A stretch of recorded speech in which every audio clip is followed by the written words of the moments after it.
tudo.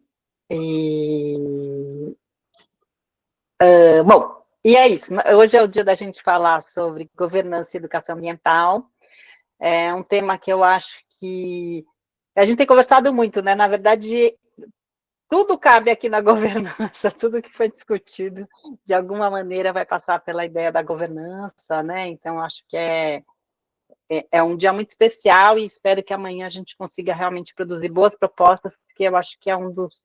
Todos os eixos são importantes, mas acho que esse aqui tem algumas questões cruciais aí, né? Nós estamos... Dani, muda aí, por favor. Opa!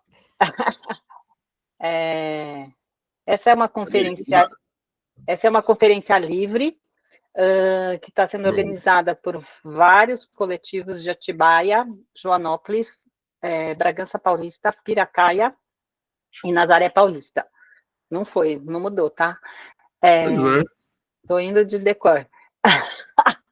E essa conferência livre, ela difere da conferência intermunicipal e municipal nesse momento. Mudou? Mudou, tá aí. Então, deixa eu voltar aqui. Essas conferências livres, elas estão sendo pensadas para servirem de organização para a conferência que vai ter, para a 5ª Conferência sobre o Clima, que vai acontecer em Brasília, reunindo todos os estados, todos os municípios, enfim, vai ser uma conferência nacional aí, para a gente preparar para a COP30, que será em Belém, logo mais, pode mudar. Aqui tem as duas diferenças, né, que essa conferência livre vai trazer para a gente a possibilidade da gente conseguir, a gente não tem essa certeza, mas a ideia nossa é conseguir um delegado que saia eleito amanhã e que a gente consiga uma vaga dele na Conferência Nacional direto e que a gente tenha 10 propostas, 2 propostas de cada uma dos eixos temáticos. É um pouco diferente da conferência municipal ou intermunicipal, porque essa municipal e a intermunicipal, ela vai passar por uma outra fase, que é também escolhas de delegados, de propostas, mas que passa pela estadual, e da estadual aí vai para a nacional. Isso bem em linhas gerais, a gente não vai se aprofundar, porque todos os dias foram falados um pouquinho sobre isso, né? Pode ir, Dani. E a gente tem como objetivo geral trazer essa ideia desse diálogo, né? E isso está acontecendo, isso está sendo muito interessante, porque a gente aqui, entre nós, organizadores das várias entidades, que a gente nem se conhecia, nem sabia da existência muito um do outro, a gente já está trazendo essa conversa, né? E muito rica e produtiva para a região, né? Tenho certeza que, após essa conferência, além desse delegado e das propostas que a gente vai levar, a gente já criou um outro coletivo, grande coletivo da região, e que a gente hoje até estava brincando, né? Um apoia a causa do outro. Então, cada vez que tiver uma causa no município, estaremos de mão dada, correndo em auxílio dos nossos companheiros agora, né? Mas a ideia então, é abrir esse diálogo para as questões da emergência climática, né? E que para a gente servir de base para essa implementação de políticas públicas. Então, isso é uma coisa que a gente precisa se ater muito. Essa ideia de pensar em propostas que vão virar política pública lá, entende? Vamos levar como proposta para que vire política pública lá na Conferência Nacional. Então, acho que esse é o nosso desafio. Então, a gente tem que pensar um pouco mais amplo e não tanto em detalhes nesse momento aqui. Então, serão 10 propostas, né, 2 por eixo temático, e a gente vai votar essas propostas amanhã, depois delas serem pensadas nos subgrupos, né, no grupo de cada um dos eixos, e também a eleição de um delegado que vai sair amanhã da nossa conferência para a gente mandar como candidato. Essa ideia de como elaborar uma proposta, isso acho que a gente vai detalhar amanhã, durante o trabalho, porque acho que agora nem cabe, porque a gente não vai ter um tempo exato de formular uma proposta hoje. Vão surgir ideias de propostas, mas a gente vai deixar isso mais para amanhã. São 5 eixos temáticos, né? A gente tem o primeiro que aconteceu, a primeira pré-conferência na segunda-feira da mitigação, o segundo da adaptação e preparação para os desastres, a da justiça climática, o da transformação ecológica e o governança e educação ambiental, que é o de hoje. Gente, é muito importante que vocês façam essa inscrição. A gente abriu primeiro uma pré-inscrição. Quem fez essa pré-inscrição já recebeu um e-mail, e nesse e-mail tem um link. Eu vou colocar aqui, deixa eu só parar de falar, e eu já coloco aqui para vocês o link para quem não fez ainda a inscrição, poder fazer agora aqui, tá? Acho que é isso, tá? E aí, é com você, né, Dani, já? Tá ótimo. Maravilha, gente. Então, vamos lá, vamos começar agora com o objetivo aí da nossa live mesmo. Vou tentar ser muito rápido, tá, na nossa apresentação. Eu acho que, passados 4 dias, que eram dias bastante específicos e bastante técnicos, né, onde a gente tinha aí, naturalmente, até pelo grupo, muito conhecimentos e muitos saberes, né, e todo mundo muito a fim de falar. O último eixo, né, o último grupo, né, o de governança, assim, eu até fiz essa piadinha aqui, assim, eu falei assim, pensem em tudo que vocês acharam que era dificuldade nos outros eixos e vamos começar a falar sobre isso agora, né, porque eu acho que eu quis ser bastante prático na apresentação para a gente mostrar, né, o que é essa estrutura de governança e, consequentemente, como que a educação ambiental é ferramenta dentro desse processo, de todas as falas que, a gente escutou aqui ao longo da semana, né? Então, eu tive, assim, só a curiosidade de ficar anotando, né, umas coisas, assim, né, para mostrar essa questão de como a governança é tão importante, né? Ao longo da semana, assim, eu fiz só algumas anotações bem breves, tá, gente? Se eu errar alguns nomes aí, lugares, assim, vocês me desculpem, mas eu sei que tem gente que está aqui, ó. Mas, por exemplo, a gente teve aqui menções da Analice Nunes, de Joanópolis, falando que ela não consegue ver o acesso às políticas públicas, né, e aos consórcios de investimentos dentro da região. A Joyce Montes de Atibaia, ela falando do programa, né, da criação de programas de incentivo de agrofloresta, relatou, né, questões de ocupação da indústria ao lado da casa dela e como que foi permitido isso dentro do eixo do governo local. A Vera Dobeck questionou aí as contrapartidas nas implantações das empresas, né? A Carol Badari falou de capacitação de técnicos municipais, né, dentro do processo de fiscalização. O Daniel Abicair falou de produção de letramento sobre meio ambiente para poder ensinar técnicos. O Marcelo Mig falou sobre o comensalismo nas fiscalizações e as dificuldades de, né, de repente, um técnico estar diretamente confrontando alguém de poder aquisitivo elevado dentro da cidade pequena. E aí, quando estava todo mundo falando aí das partes técnicas, estava todo mundo reclamando sobre governança, né? A gente estava dizendo que, poxa, como é que faz isso acontecer, né? Então, só tomei liberdade para a gente ver como a gente discutiu bastante isso ao longo da semana e que hoje é a oportunidade perfeita aí da gente pegar muitas das propostas que saíram e que tinham a ver com essa questão estrutural e, de repente, trazê-la para cá. Gente, esses são os 4 malucos que resolveram pegar esse tema, né? A Cláudia, ela é bióloga, licenciada em educação, tem MBA em planejamento em ecologia, né? Trabalha já com educação há bastante tempo. A Dani também é arte educadora, está na região aí, trouxe bastante informação para a gente. A Renata, pedagoga, pesquisadora, está aí dentro do grupo aí na bandeira há muito tempo, né, Rê? E eu, como biólogo, aí, especialista em gestão empresarial, tenho trabalhado bastante tempo aí no mercado da iniciativa privada com políticas de ESG. Né? Então, vamos partir já para o nosso tema mesmo, né? Governança e educação ambiental. Bom, galera, assim, o tema está muito recente, né? Nós acabamos aí de sair da COP29, né? A COP29, ela saiu como resultado uma proposta bastante descrente, né, para nós, né? No final de tudo, foi apresentada uma proposta de investimento, né, do financiamento climático da ordem de 300 bilhões por ano até 2035. Pesquisas apontadas aí, né, pela ONU já determinam que seriam necessários para nós 92 trilhões de dólares até 2050, num investimento médio de 6,2 trilhões de dólares por ano. E se der certo, a gente vai conseguir 300 bilhões de dólares por ano até 2030. Né? Então, a gente se deparou aí com um problema muito grande para tentar tocar para frente todas essas ideias que surgiram aí ao longo da semana, né? E que a gente tem aí de saberes práticos e que a gente sabe que poderia aí ter resultados positivos, né? Então, talvez esse é um momento da história que a governança nunca teve tão importante dentro desse processo para que a gente conseguisse e consiga, né, estruturar um caminho mesmo, né, para que a gente chegue lá nos objetivos. Né?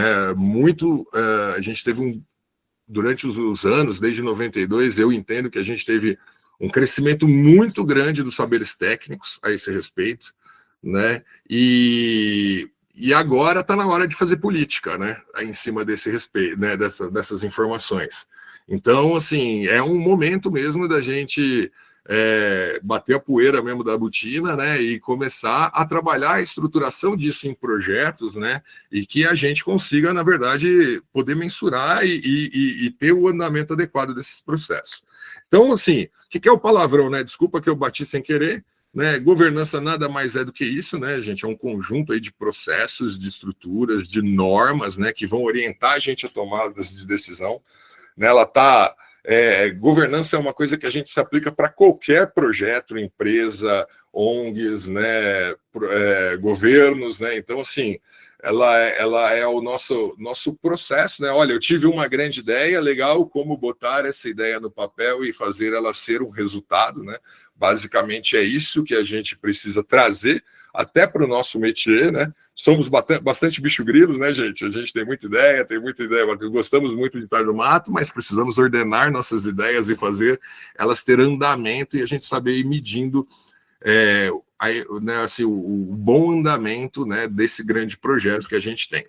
Então, assim, o objetivo da governança climática está aí, né? A gente vai conseguir, colocar todas essas ideias que foram colocadas do papel na prática, chegando ao final de cada ideia e medindo se esse resultado foi positivo ou não, para criar cultura, saber e aí poder ter replicabilidade, né?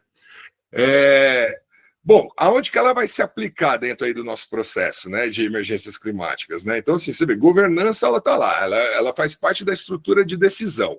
Então, ela vai envolver todo o arcabouço legal que a gente tem a respeito do processo, ela vai envolver quem são os agentes, os atores criados dentro desse arcabouço legal para dar andamento, né? Ela vai trabalhar a interação de todos esses setores, de todas essas ideias, né? Ela trabalha a questão de transparência mesmo, né, com os nossos objetivos. A parte mais preciosa do nosso processo aqui, que é o financiamento ambiental, né? Então, sem um processo de governança, a gente viu aí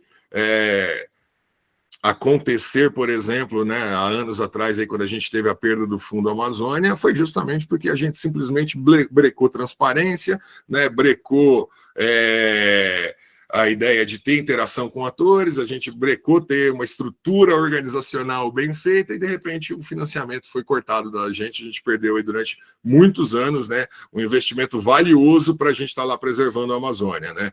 Você vê que hoje o retorno daquele fundo se deu com o Brasil chegando de novo na mesa e apresentando uma estrutura organizacional, apresentando uma ideia de processo, apresentando, né, toda uma estrutura e para que esse dinheiro possa ser chegado, acumulado, usado, né, e ter o seu objetivo, o seu resultado final, né, tanto do jeito que o financiador quis, quanto o que nós, né, os usuários, né, os que estão fazendo uso desse recurso nos países em desenvolvimento e tudo mais, também precisamos, né?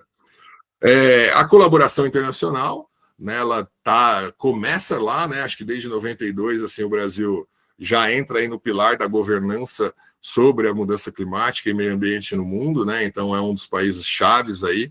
Volta agora, né, assim, ratifica o Acordo de Paris de novo, acho que a nossa conferência é justamente isso, né, a gente avaliar todas essas informações, tudo que a gente teve de saberes aí, né, botar para os novos anos, né.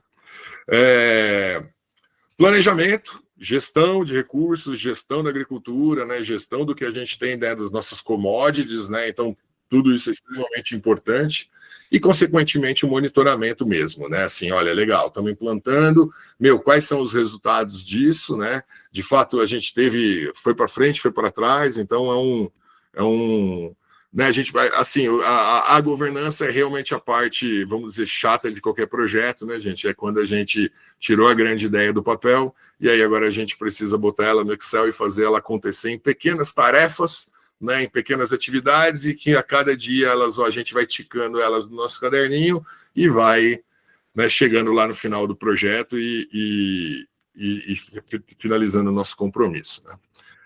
Bom, o primeiro grande documento que fala, né, da governança sobre as mudanças climáticas do Brasil está aí, né? Em 2009 foi feita a Política Nacional de Mudanças Climáticas, né, a 12.187, e ela, na verdade, que provavelmente faremos aí revisitaremos aí para poder chegar no Pará aí em 2025 com um novo compromisso, talvez mais realista, né, e que pudesse realmente ser quantificável, né? Então, a política, né, nacional de mudanças climáticas, ela cria essa estrutura governamental, né, no ente federal, então dali sai o comitê interministerial, a rede clima, né, todas as autarquias que estão auxiliando, né, o Poder Executivo na implantação da política, né, alguns já, né, trazem, consequentemente, resoluções que determinam já, né, diretrizes, tanto em âmbito estadual quanto em âmbitos municipais,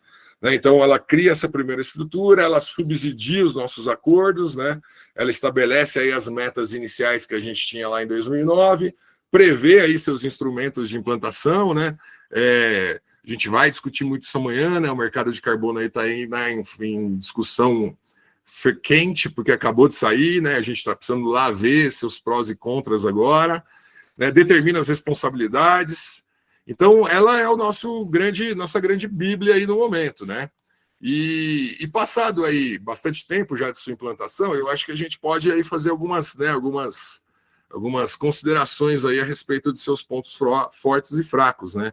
E aí eu acho que isso aqui exemplifica muito o que se discutiu nos outros 4 dias, né? A gente vai ver, né, assim, dentro dos seus pontos fortes, as grandes iniciativas, né, as iniciativas legais e bacanas que a gente exemplificou aqui, e dentro dos pontos fracos, toda a dificuldade que todo mundo reclamou aqui durante a semana de fazer com que essas ideias tivessem aí escala, né, e consequentemente pudesse, né, tocar para frente. Então, eu acho que é isso, né? Assim, os pontos fortes o Brasil, ele entra realmente no cenário internacional, né?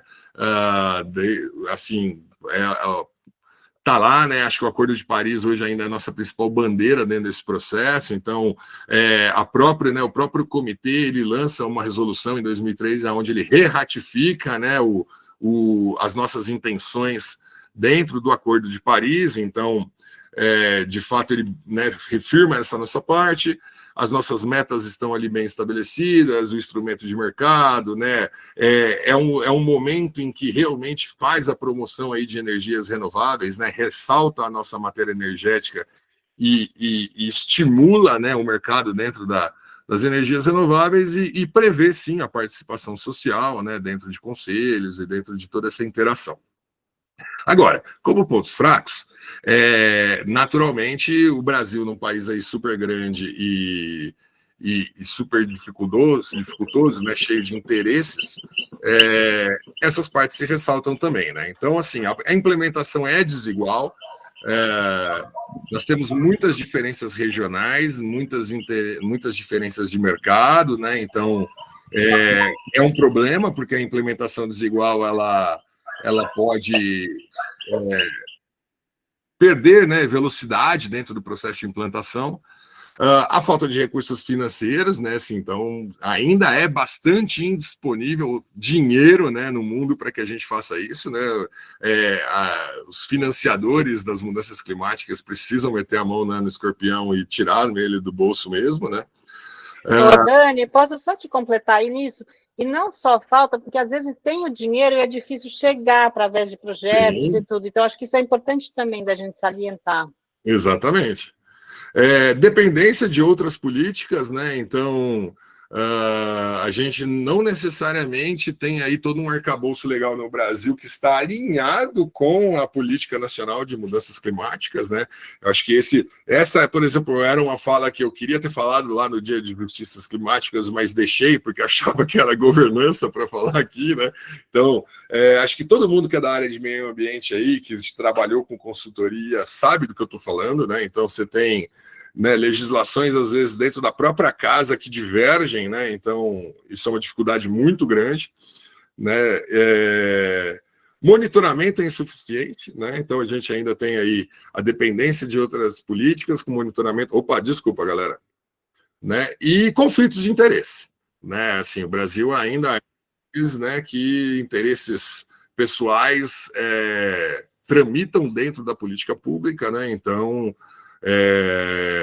são questões que vocês pontuaram, né? Se a gente for parar, botar a mão na consciência um pouquinho aí, né, e pensar, só que trazendo, né, esse contexto itemizado para os exemplos que vocês usaram, né, ao longo da semana, assim, eu acho que mostra muito, né, o ponto em que a gente está, né? A necessidade da gente poder criar essa estrutura, né, e fazer com que essa estrutura seja funcional, né, ela é muito, muito, muito importante, né?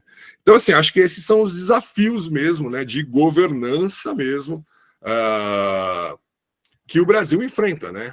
E acho que, bom, por que a educação ambiental está no mesmo eixo, né, gente? Assim, porque, na verdade, ela é esse instrumento estratégico mesmo, né? Sem ela, né, a gente não vai conseguir fazer com que toda essa informação técnica ela se intermeie nas diversas esferas da sociedade, né? A gente tem bastante conhecimento. Ontem se falou sobre isso aqui, né? Falando, alguém disse aqui que, poxa, legal, mas projeto X fica lá a cargo da Secretaria de Obras. E aí o cara da Secretaria de Obras não necessariamente ele está super inteirado, né? Então, a educação ambiental tem esse potencial, né? Ela pode entrar de maneira transversal e ela pode, na verdade, ela tem esse papel, né, de poder trazer não só aquela educação ambiental primitiva, mas todo esse conhecimento técnico, né, para as diversas áreas e esferas que serão necessárias dentro dessa estrutura de governança para poder dar certo. Então, sim, é necessário, né, instruir agentes públicos, como é necessário instruir, né, profissionais da área da construção, como é necessário instruir profissionais da área de tecnologia, como tudo está envolvido, né? Então, como a gente chega lá? Não vai ser realmente, de fato, na ponta, né, da formação desse profissional, né? Isso tem que estar intrínseco no dia a dia da educação contínua dele, né? Então, ela é super importante. Né, por quê? Porque ela traz conscientização e conhecimento mesmo, né? Então, educando a população que a gente vai entender esse processo. Ela muda comportamento, né? Então, ela incentiva práticas sustentáveis desde o começo. Isso muda significativamente o comportamento individual mesmo. E, consequentemente, ela promove engajamento e maior participação. Né, ela capacita gestores nas tomadas de decisão, ela tem esse potencial e, consequentemente, ela vai fomentar a inovação e aí estimular o mercado para que a gente tenha aí soluções mais criativas e mais inovadoras dentro do processo de mudanças climáticas, né? Bom, falando de problemas dela também, porque naturalmente seus problemas são de fato ligados a uma falta de governança, né? Então, nós temos falta de recursos para que a gente implante ela de maneira estruturada dentro de todos, né? Dentro de todo o processo de educação no Brasil. A capacitação dos educadores ainda é muito aquém, né? Porque de fato é isso, ela precisaria estar muito mais diversificada e expandida dentro dos vários cenários econômicos no Brasil. Então, de fato, nós não temos educadores extremamente capacitados para trabalhar a educação ambiental sob o foco de mudanças climáticas, né? É importante a gente salientar essa frase até o final, né? A integração curricular ainda é muito limitada, então ela não é, né, ela ainda é tratada como um tópico isolado dentro das escolas, dentro das instituições de ensino, e aí ela não é transversal, né? Ela ainda precisa, e aí isso limita muito a sua capacidade. Conscientização pública mesmo a respeito dela, né? Então, tem gente ainda que não entende a importância da educação ambiental, né, como uma ferramenta de uso importante, e políticas e prioridades, né? Então, qualquer oscilação aí que a gente tenha, por exemplo, de governo e tudo mais, em que eu vou ter uma contenção de gastos, ela, como ela não é um elemento curricular obrigatório, esses projetos são os primeiros a caírem aí dentro das instituições de ensino, né? Então, a gente passar por essas barreiras, né, envolve aí estruturar de fato realmente, né, a nossa sociedade enquanto governos, empresas e em geral, para que a gente também ataque nesses problemas fragilizadores aí da educação, né? Dani, eu vou fazer um complemento que hoje surgiu uma conversa lá entre a gente, hoje de manhã, da gente falando dessas questões da educação mesmo, né, e eu acho que é uma provocação boa, porque as ações que a gente tem visto, né, em termos de educação, elas não estão sendo eficientes, porque a gente vê as pessoas continuando com hábitos não sustentáveis, enfim, né? E aí a Bruna falou uma coisa muito interessante, a gente tem que pensar numa cultura ambiental, né? Então, como é que a gente transforma isso numa cultura ambiental? Eu acho que esse é um bom desafio da gente pensar, né? Eu gostei dessa ideia de uma cultura ambiental, sabe? Não ficar tão presa a ações isoladas dentro da educação ambiental, mas pensar como é que a gente faz para criar essa cultura, que essa coisa que perpassa por tudo, que acontece em todos os momentos, que faz sentido com quem eu sou, né? Como é que a gente faz essa transformação? Então, achei uma provocação boa aí da gente colocar. Sim, legal.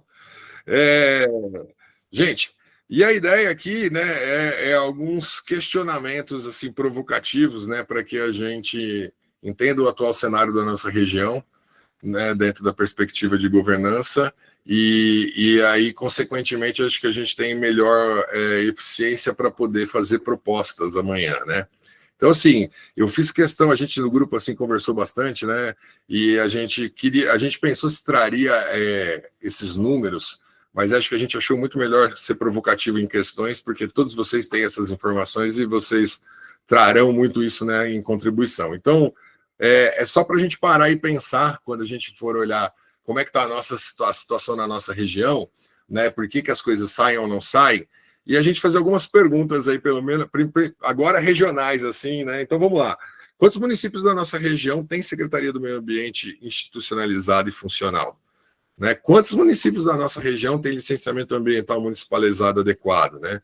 Quantos municípios têm leis de incentivo socioambiental ou alguma iniciativa que poderia ter, né, escalada de forma interessante, né? Então, quando a gente olhar para esse aspecto, né, ele já mostra para a gente aí bastante necessidades de enfrentamento, né? E essas sugestões de amanhã, elas de fato precisam ser pontuais para mexer essa estrutura, né? Acho que se a gente não mexer na estrutura, né, a semana, né, todo mundo falou, pô, o problema é a estrutura e como que essa estrutura se relaciona, né?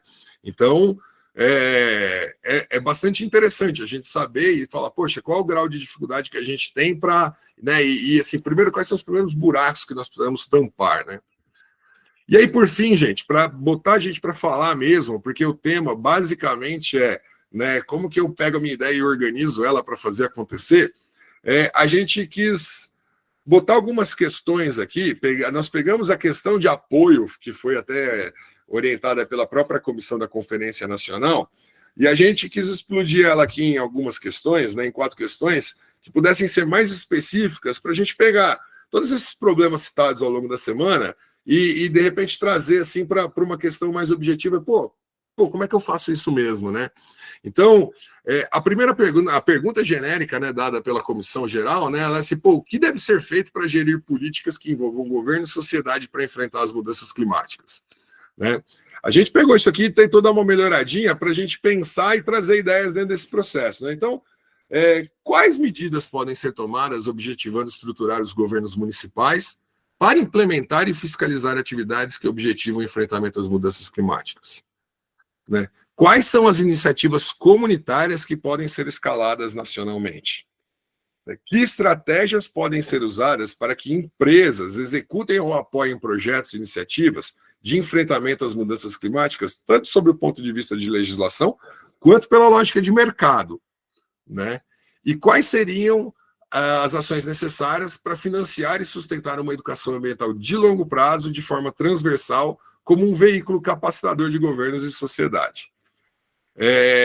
Gente, é isso. A nossa palestra, a gente quis ser, é a sexta, né? Nós pensamos em ser bastante rápido com ela, porque a ideia era que a gente trouxesse as ideias para cá, né? Acho que a discussão, governança basicamente, né? É isso, assim, como que a gente vai sair do ponto A ao ponto B de maneira sólida, consciente, com todo mundo do grupo vendo os processos, vendo os pequenos resultados sendo atingidos, né? E aí, no final de tudo, a gente sabendo quanto tempo demora para o projeto chegar no final, né? E o esforço necessário para chegar lá, e aí a gente curtiu o final do projeto, né? Então, a gente quis fazer uma coisa bastante simplificada, porque a ideia é que a gente falasse mesmo. Então, estou parando agora e vou liberar para vocês falarem aí. Rê, você conseguiu olhar? Você consegue organizar a fila aí? Porque Consigo, eu estava pode na deixar. outra tela. Pode deixar. Vamos lá. Tá bom. Bruno, primeiro levantou a mão. Vamos começar. Oi, gente. Boa noite. Oi, Estamos Bruno. escutando? Estamos, tá tudo certo. Eu tô aqui no celular, tô tentando aumentar a tela. Bom, eu sou Bruno Elias, sou morador de Piracaia, então tô junto aí com a Alejandra, que é quem tá puxando o movimento aqui de Piracaia.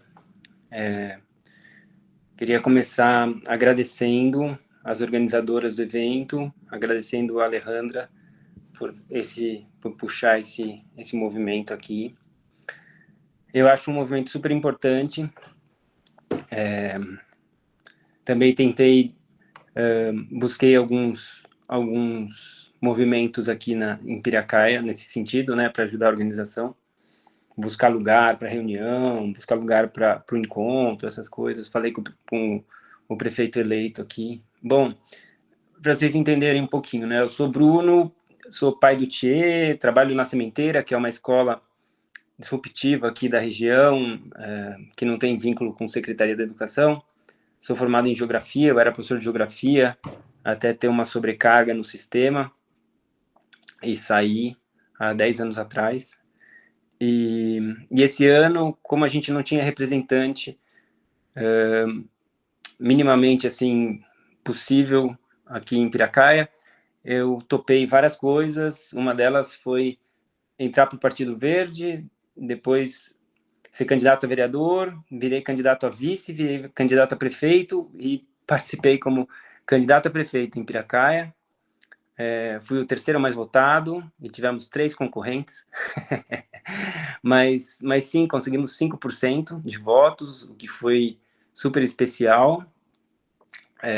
Não conseguimos colocar um vereador, né, que era o objetivo, colocar uma vereadora, mas foi muito importante participar do movimento, e eu acho que o grande aprendizado foi perceber que existe espaço para o diálogo, mesmo com a direita, mesmo com a extrema-direita.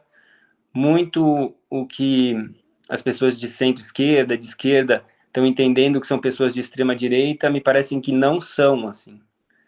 São pessoas que estão dentro do PL, por exemplo, mas não entendem o que é o PL, ou entendem diferente da gente, né? Estou me colocando aqui como centro-esquerda, entendem diferente da gente. Então, assim, só para resumir, que eu acho que existe muito espaço para o diálogo. Então, isso para mim ficou como um grande aprendizado. Estou muito contente com com o que as pessoas estão compartilhando. Essa daqui é a terceira vez que eu participo na semana. Eu vejo pessoas muito especialistas, assim, né? Sabem muito mais do que eu de legislação, de possibilidades, de instituições que existem. Me sinto bem pouco sabido, assim, nesse campo, né, aqui. Mas, mesmo assim, queria deixar minha contribuição.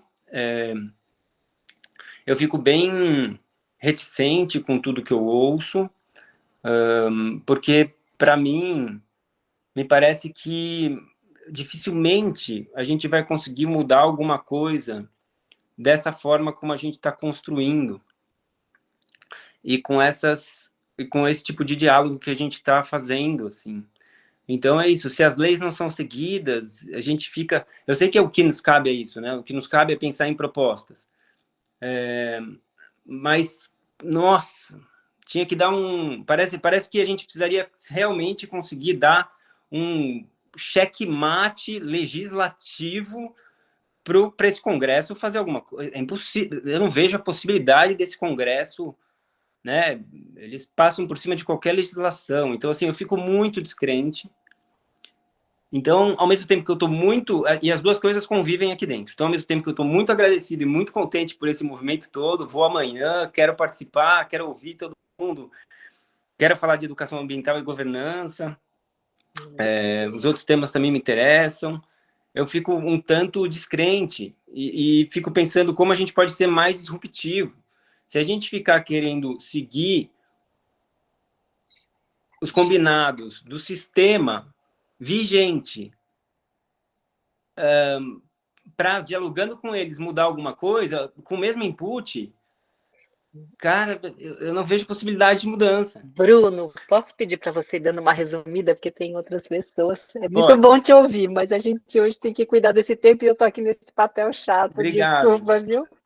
Obrigado. Eu peço mais 2 minutos, pode ser?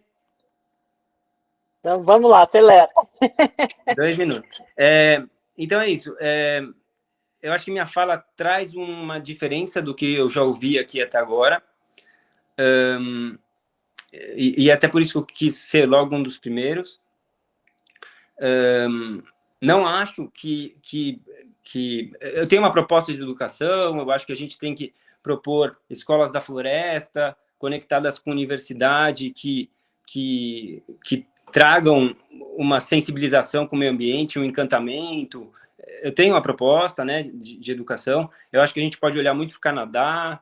O Canadá traz exemplos de valorização dos povos originários.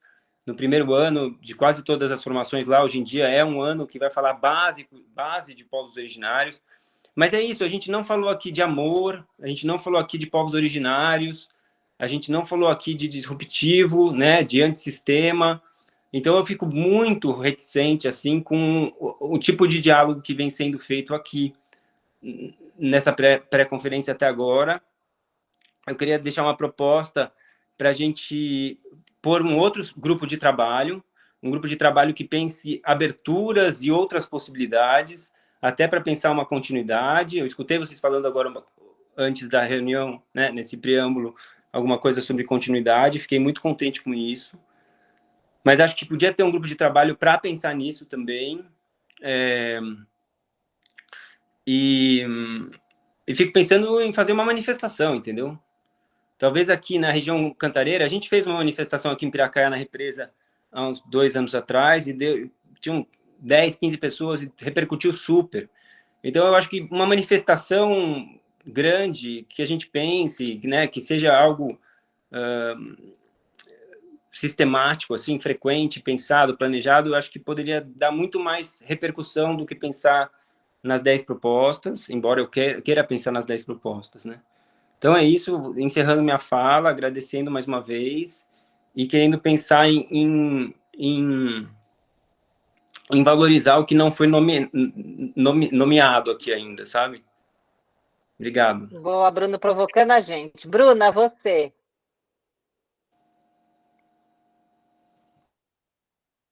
Abre o microfone, Bruna. Estou fazendo 20 coisas, gente. Eu acho que as estratégias que podem ser usadas para as empresas executem criar uma demanda de sustentabilidade dentro das empresas, nas quais isso tem muito a ver com o que eu falei ontem sobre taxonomia verde, mas precisa ter demanda para eles terem sustentabilidade, não pode ter investimento se você não tiver uma gerência de sustentabilidade, um plano de sustentabilidade. Então, eu acho que a minha proposta é essa para criar estratégia, que as empresas não consigam investimentos se você não tiver E aí elas vão pensar que elas vão ter que educar, que elas vão ter que pressionar os governos para trabalhar a educação transversal, para trabalhar a cultura de sustentabilidade. É isso, a gente tem que fazer a transformação ecológica. Boa, Bruna, obrigada. Cláudia, você? Cláudio, você está aí ainda? Sim, estou aqui. Olá. Eu acho que eu tenho que falar em nome da Kelly, que ontem apresentou a proposta e eu me prontifiquei, e hoje ela me passou um pouco a ideia e, obviamente, eu vou resumir a 10% do que ela passou, mas acho que é muito interessante. Basicamente, se resume, acho que, em duas coisas. Uma é a capacitação organizacional, né? E eu me lembro, quando a gente estava iniciando no coletivo socioambiental de Atibaia, que nós fomos visitar o coletivo de Bragança, isso tem aí uns 3, 4 anos atrás, e Bragança foi claro em dizer que houve uma onda de coletivos criada num processo que foi um apoio para a organização dessas entidades. Na época eram conferências nacionais de educação ambiental, há uns 10, 20 anos atrás. Então, uma parte da proposta da Kelly é que a gente tenha processos de capacitação para a organização da sociedade, das comunidades locais, de bairro, mas também desses espaços municipais e, eventualmente, intermunicipais, como esses que estão agora se unindo aqui nesse enfoque regional. E uma segunda coisa é os processos de interação, né? Inclusive um pouco de autoeducação para a gente saber como fazer esses eventos, essas organizações e tal.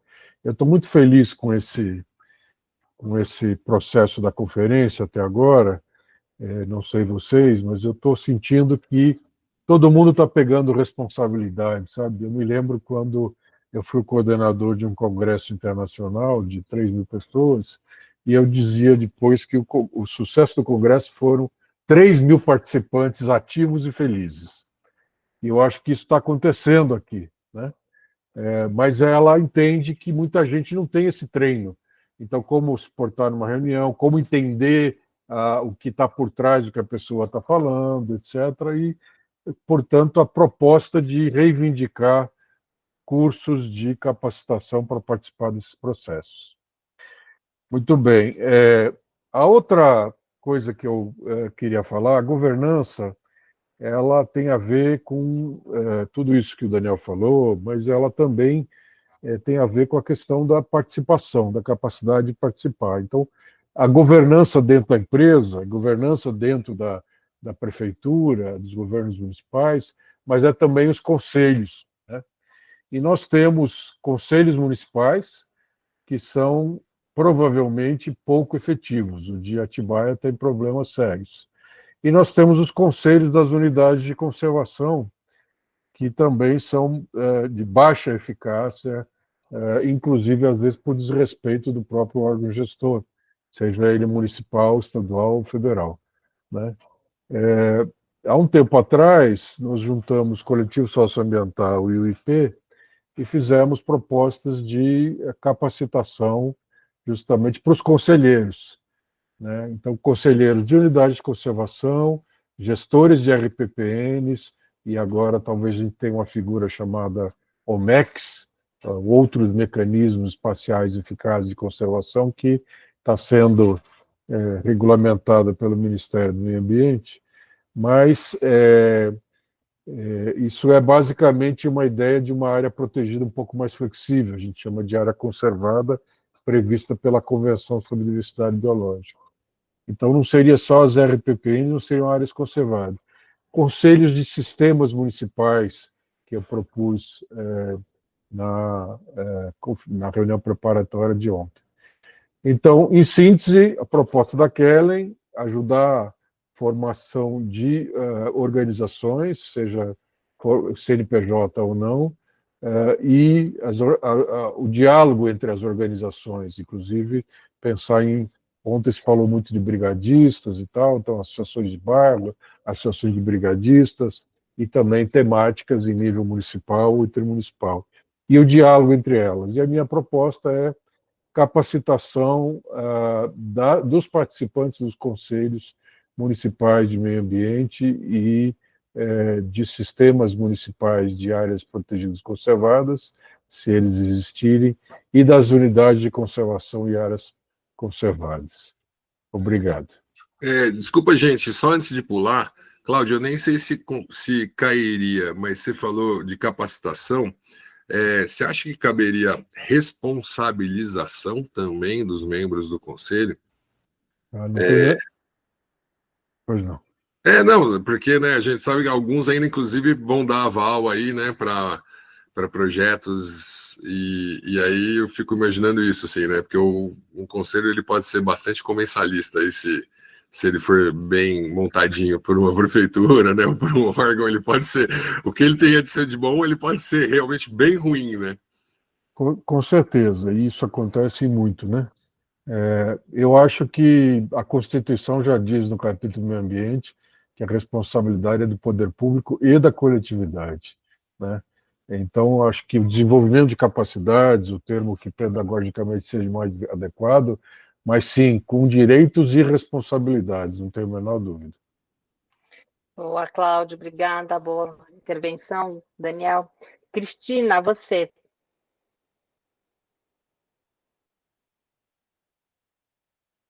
Cristina? Oi? Oi, Oi. estou ligando aqui o microfone, tá ligado? Tá. Então, sou Cristina, de Piracaia, inclusive já fui do Conselho de Meio Ambiente de Piracaia. Não pude participar anteriormente, mas estou podendo hoje. Eu acho que, bom, o primeiro ponto é que a questão ela pode ser vista de dois aspectos, né? Existem dois aspectos. Um é a área privada e outro a área pública, né? Na área privada, eu acho que tem um bom caminho a ser percorrido, né? Eu acho que é um momento interessante de se conseguir uma série de financiamentos e tal. Acho que é um trabalho que todos devem se empenhar em tentar fazer junto ao setor privado. Mas, pensando em Conferência do Meio Ambiente, a gente pensa, obviamente, no setor público, né? E aí eu acho que eu sou obrigada a concordar um pouco com o Bruno, no sentido que o que me vem é um desânimo muito grande. Porque, assim, Piracaia, por exemplo, eu acredito que não seja muito diferente nas outras cidades da região. É uma estrutura, primeiro, muito precária, para não dizer inexistente, né, de meio ambiente. Secretaria, nem pensar. Tem uma diretoria composta por 2 pessoas, né, uma secretária e uma outra funcionária concursada, e nós ficamos, quando eu era do meio ambiente, do conselho, iniciamos e conseguimos que se abrisse concurso para a contratação de um agente público com a prerrogativa, inclusive, de fiscalizar, porque a gente não tinha fiscal de meio ambiente. Então, não havia ferramentas para coibir ou multar quem praticava crime ambiental. Foram 9 anos até que a gente conseguiu. Foram 5 ou 6 anos para a gente conseguir a abertura de concurso público, depois mais 2 anos para a elaboração do concurso. No final deste ano, mês passado, finalmente chegou um agente municipal. Então, temos 3 pessoas na diretoria do meio ambiente de Piracaia. E o que se vê é uma falta de informação, além da falta de vontade, mas uma falta de informação dos gestores, e aí falando dos prefeitos, né, e eu acho que é meio generalizado, com relação à questão ambiental. A legislação brasileira, apesar que o Congresso está se esforçando muito para piorar, mas ainda é uma legislação muito boa, né? A gente consegue ter uma legislação bastante interessante, assim, até avançada. com relação a outros lugares. Mas ela simplesmente é ignorada.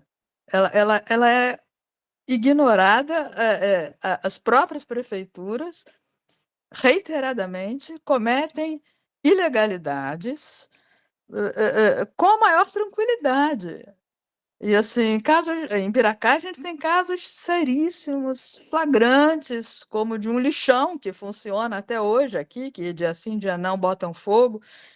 É estarrecedor, assim. E a gente não tem mecanismos, né, para enfrentar esse tipo de ação. Então, assim, claro, tem o Ministério Público, mas assim, o Ministério Público aqui é um pouco precário, o acesso não é tão fácil assim.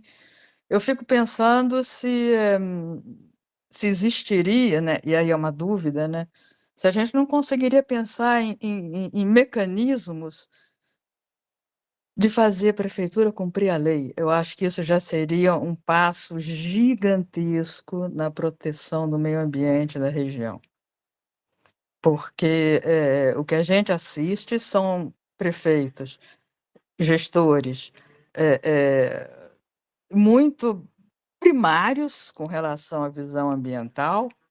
O que foi recém-eleito em Piracá chegou a declarar calmamente, tranquilamente, numa entrevista, falando de outro assunto, de construção do não sei o quê, falar, tem uma área verde lá, tem uma área da PP, que a gente pode, então, construir um não sei o quê, mas, assim, falando na maior tranquilidade.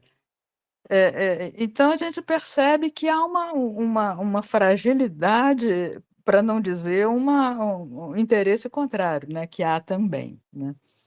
Então, assim, eu não vejo, assim,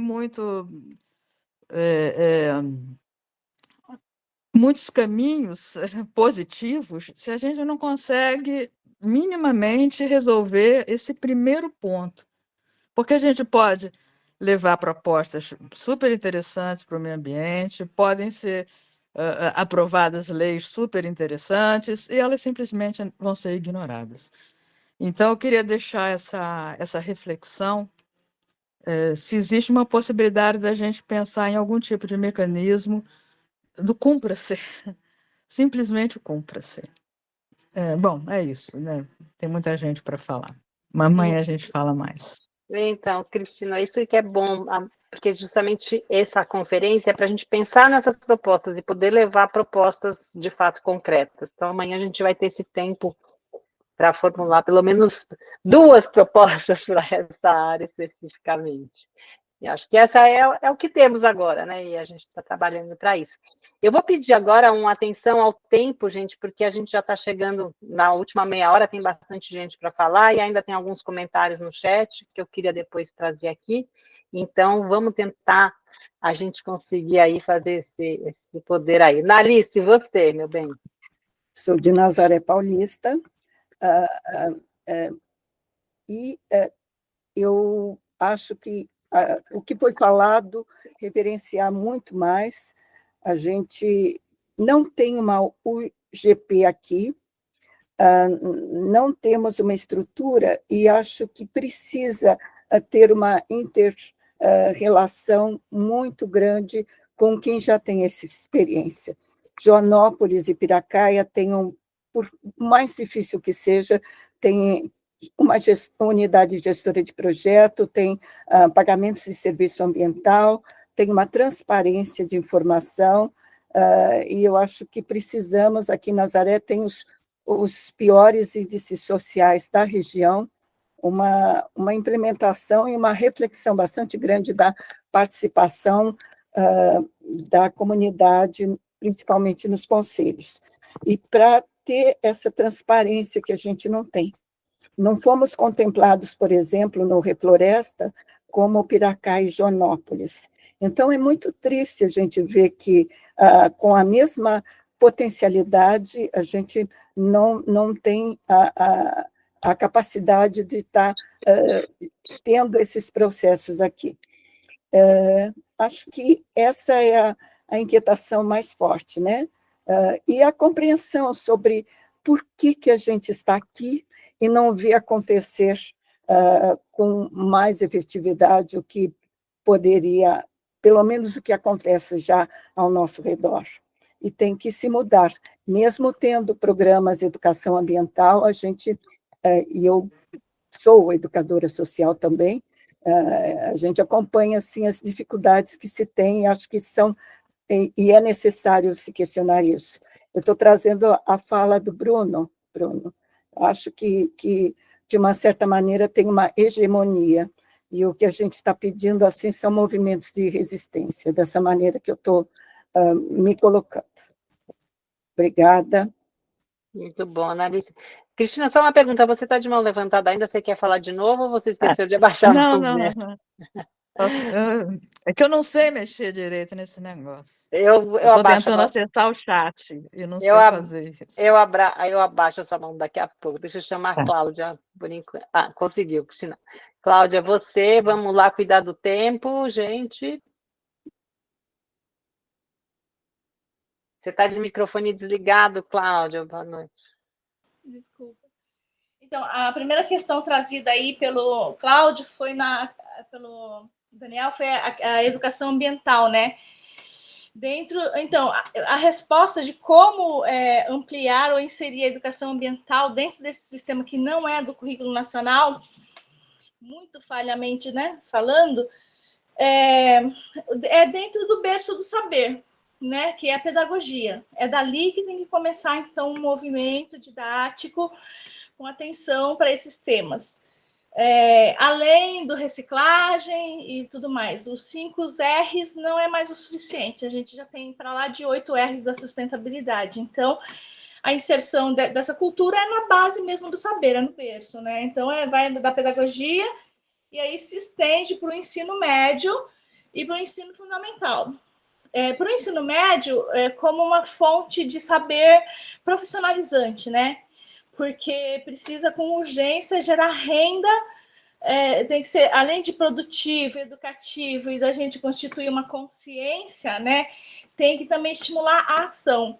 E aí tem que ter, então, aí um viés para a economia, né, porque senão os jovens se desinteressam pelas questões que são tão importantes aí para a sustentabilidade.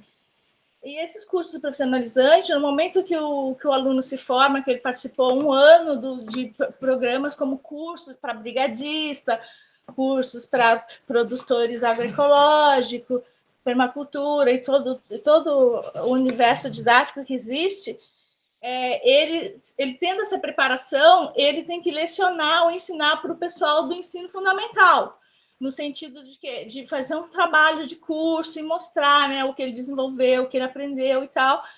E uma forma de, então, aí, acionar as prefeituras, os órgãos públicos, para poder valorizar o fruto desse aprendizado profissionalizante, né?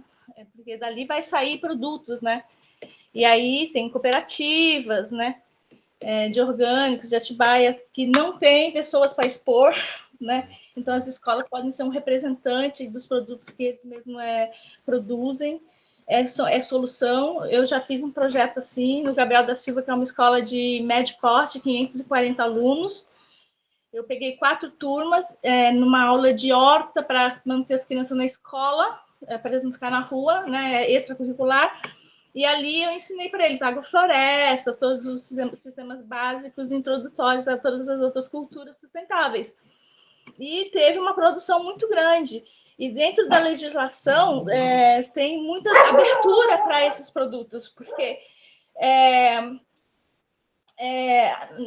na legislação diz que a alimentação escolar, de hospital, de asilos e abrigos tem que ser orgânica. Né? No entanto, os nossos filhos tomam suco de pozinho, né? Porque cadê essa produção orgânica do município, né? Cadê o estímulo a esse tipo de produção?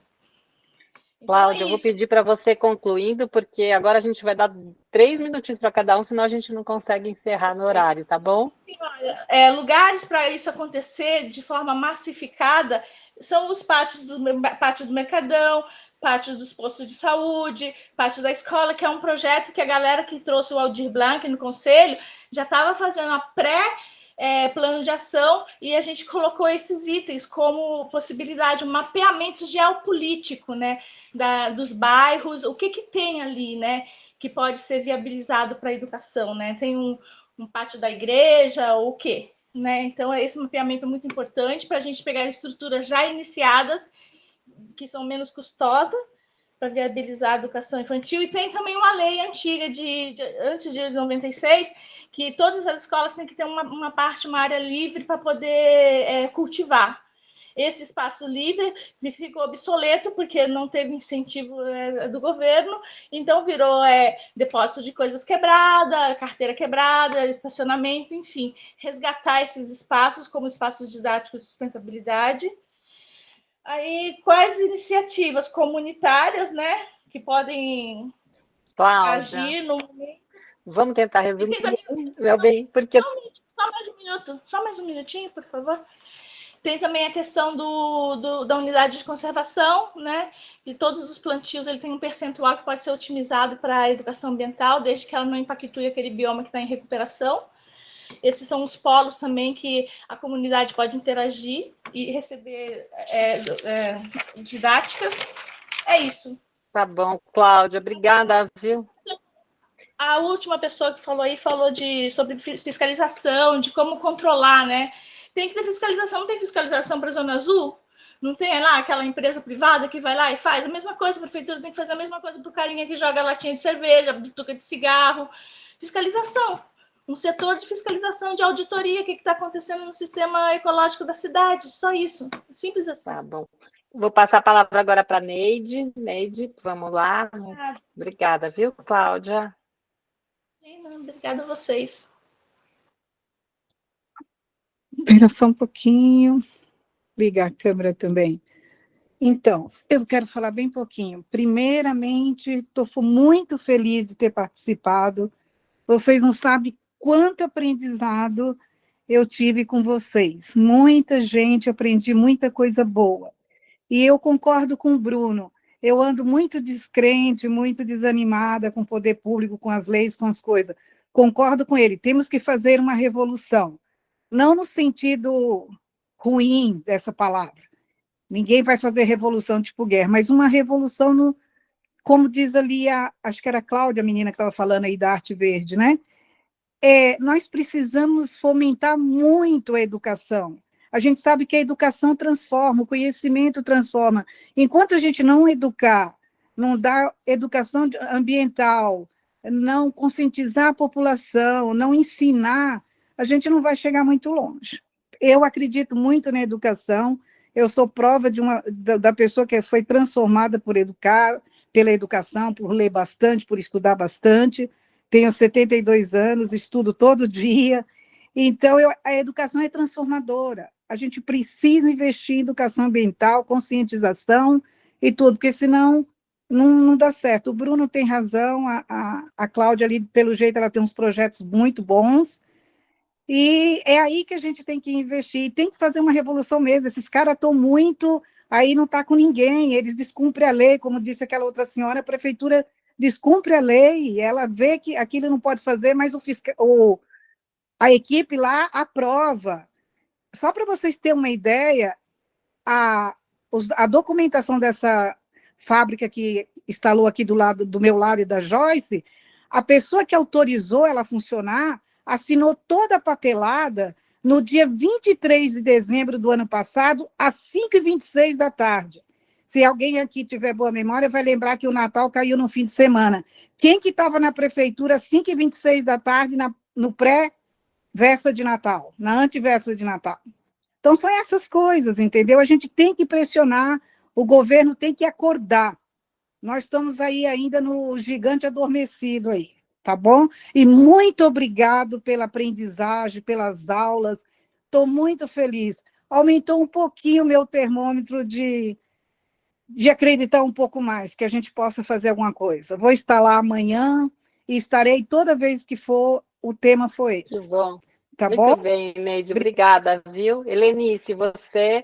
Gente, ó, tá terminando, tô vendo que tem mais gente entrando aqui nas perguntas, a gente agora, acho que o Cláudio vai ser o último, senão a gente não consegue encerrar às 8, tá bom? E a gente tem tentado ser pontuais aí. Helenice.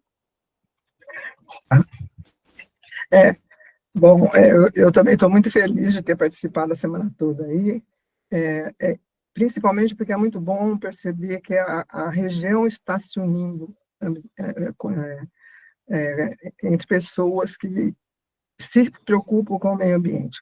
Agora, a gente vai ficando, cada um que fala dá vontade de falar alguma outra coisa, né? Eu já mudei da hora que eu levantei a mão um monte de vezes, o que eu estou pensando.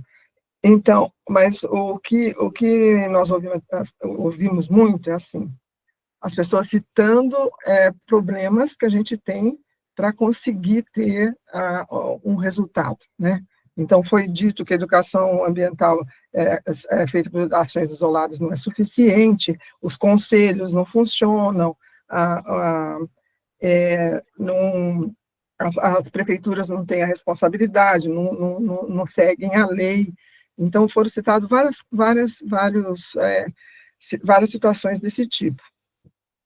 Então, não vou nem citar o nome das pessoas, cada um sabe, todo mundo sabe quem falou sobre cada uma dessas coisas, e que a gente precisa ter processo de interação, participação, precisa ter diálogos, e precisa ter consequências. Então, hoje, especialmente, eu estou muito boa para ficar brava com isso, porque eu tive uma reunião do Conselho Municipal de Meio Ambiente, e a gente fala, resolve, analisa ataque, faz pareceres, e a gente não vê a continuidade da coisa, e a gente não vê o principal, que é uma mudança de mentalidade para um maior respeito ao meio ambiente.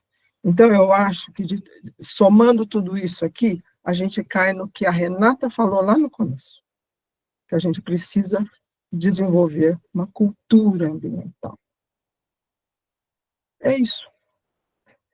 Agora, como se faz isso? A gente vai descobrir, vamos achar, Helenice, muito né? bem. Mas a gente tem que achar esse caminho, acho que é isso, porque a Neide agora citou que a educação é muito importante, que é a transformadora, mas a gente não é educação ambiental, não pode ser uma coisa isolada, porque se as pessoas não têm educação nas áreas não consegue perceber nas várias áreas do conhecimento, então se ela não conhece nada de geografia, nada de história, que os currículos estão todos sendo cortados, a gente está cada vez exigindo menos. Então, essa educação básica, eu sou bem antiga, então sou daquelas escolas que tinha que decorar um monte de coisa, né, uns livros de história, mas hoje eu acho que foi muito bom eu ter tido tudo aquilo, na verdade, né, não da maneira como era, as coisas têm que evoluir. Eu dei aula há 43 anos, então eu tô assim, tem dia que eu estou super sem esperança nenhuma, tem dia que me dá esperança. Quando eu trabalho com adolescente, com criança, eu sinto uma esperança, mas a gente trabalha em alguns momentos e depois eles vão continuar ali, porque tem milhares de outras coisas chamando a atenção deles. Tem o maldito do celular, tem as redes sociais, então a mudança de atitude, então, que é essa mudança de cultura, né, para a gente ter uma cultura ambiental de verdade, acho que é o que a gente tem que tirar amanhã, é uma proposta que consiga fazer isso. Simples assim. Helenice, quando eu falo educação ambiental, é para todo mundo, não é só para criança, não. Sim, não é só para criança. Aquele velhinho que varre toda a chácara dele e taca fogo em tudo. Começa a pegar fogo no pé de manga, no pé de laranja, de tudo. Boa, Neide. Então, não é só educação ambiental e não é só para criança, todo mundo. Então, quando falo em cultura ambiental, é cultura da população inteira. Né? Eu não lembrei. Gente, eu vou, desculpa, fazer esse papel um pouco chato, porque o tempo está estourando, e amanhã a gente vai poder estar junto, e daí a gente vai estar presencial, vai ser muito mais legal essa conversa, que daí uma dá para dialogar melhor, porque aqui na telinha fica mais difícil mesmo, né? Maria Cris, você, meu bem. Oi, gente, boa noite. Quero ser super objetiva, queria falar um montão, mas amanhã eu não vou estar no GT de vocês. Meu Deus do céu. Enfim, eu queria só trazer um olhar de um comentário de uma das lives dessa semana que eu achei importante, e eu acho que cabia também aqui no eixo governança e educação ambiental, que é o seguinte: essa preocupação da comunicação com as comunidades, né? A gente tem que fazer muito para evitar os problemas e a ampliação dos problemas das mudanças climáticas, das causas, enfim, mas ele está aí. O problema já está acontecendo e já temos consequências. Vivemos consequências e vamos viver outras consequências dos eventos climáticos extremos, né? Então, o que eu queria colocar de uma coisa muito importante, que amanhã, talvez, que alguém leve talvez essa ideia aí para discussão como uma proposta, é desse alinhamento ou de pensar numa comunicação mais assertiva com as comunidades para o enfrentamento dos eventos extremos, sabe? Como perder menos vidas. Vão acontecer eventos extremos, ponto. A população vulnerável não vai estar toda coberta, ponto. O que fazer? Então, assim, essa comunicação com essas comunidades, com as pessoas, onde esse processo educativo, onde essa nossa bolha, né? Porque quer queira ou queira, nós estamos falando com uma bolha, né, gente? Então, como furar essa bolha e chegar nas outras pessoas e uma comunicação bem assertiva? Eu acho que isso seria uma coisa importantíssima, tá?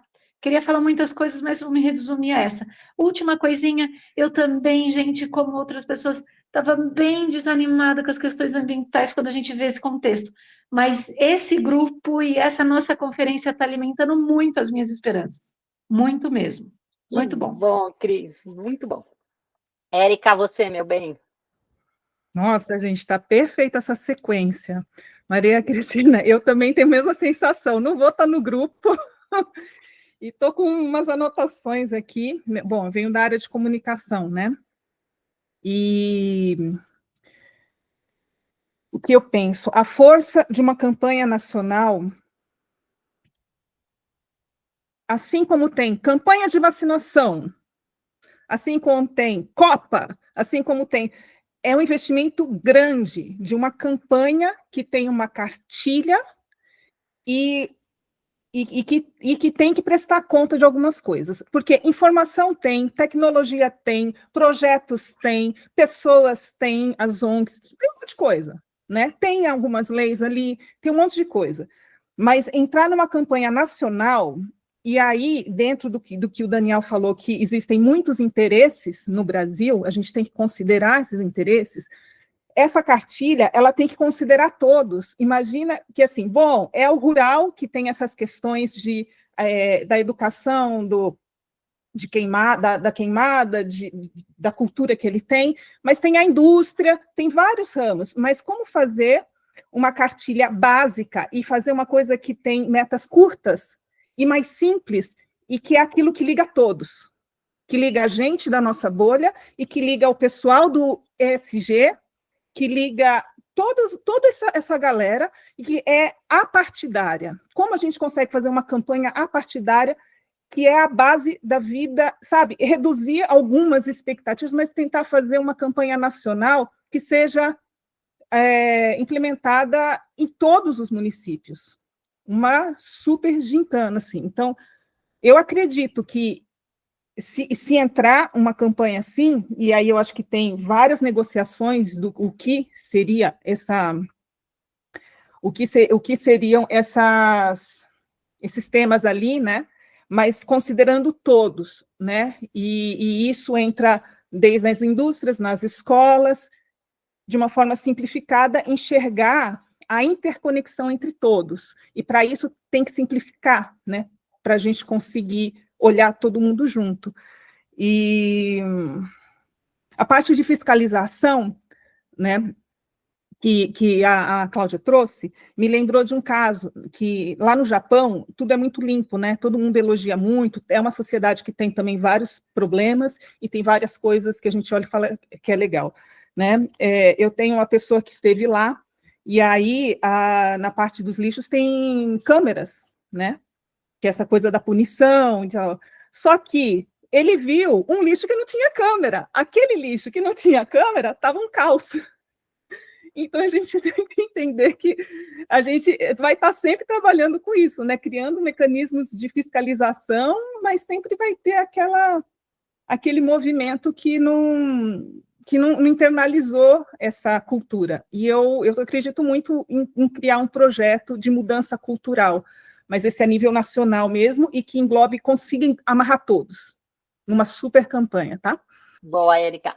Gente, é o seguinte, nós temos a Helena e o Cláudio, que já estavam inscritos quando eu dei o corte. Cláudio e Daniel, eu vou deixar vocês falarem só se for alguma coisa de fechamento aqui, tá? Nós não vamos mais abrir para nenhuma questão, ok? Porque, Cláudio, amanhã a gente tem tempo de falar mais. Helena, você, meu bem. Deixa eu desabilitar algumas coisas e habilitar outras para poder falar, né? Então, gente, eu estava pensando aqui, eu estou aqui tentando registrar as coisas que está aparecendo, mas eu estava pensando assim, eu fiz o curso de formação de conselheiros municipais para meio ambiente, e aí da oficina municipal.